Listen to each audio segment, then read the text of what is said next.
آج ہم بات کریں گے کہ خواب میں مرغابی دیکھنا کیسے ہے۔ علامہ ابن سیرین رحمۃ اللہ علیہ نے فرمایا ہے کہ اگر کوئی شخص خواب میں مرغابی دیکھتا ہے تو دلیل ہے صاحب خواب رزق بے انتہا پائے گا۔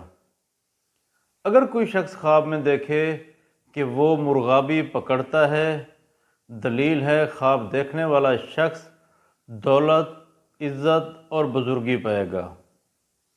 اگر کوئی شخص خواب میں دیکھے کہ وہ مرغابی کا گوشت کھاتا ہے تو دلیل ہے صاحب خواب بزرگی اور ولایت پائے گا، غیب سے نعمتیں حاصل ہوں گی، دولت باکثرت ہاتھ آئے گی۔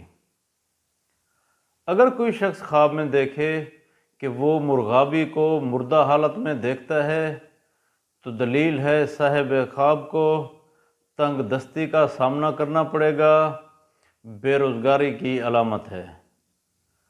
اگر کوئی شخص خواب میں دیکھے کہ وہ مرغابی کی آواز سنتا ہے تو دلیل ہے صاحب خواب خوشخبریاں سنے گا۔ حضرت امام جعفر علیہ السلام نے فرمایا ہے کہ خواب میں مرغابی دیکھنا 4 وجہ پر ہے۔ نمبر 1 مال، نمبر 2 بزرگی، نمبر 3 ریاست، نمبر 4 حکومت۔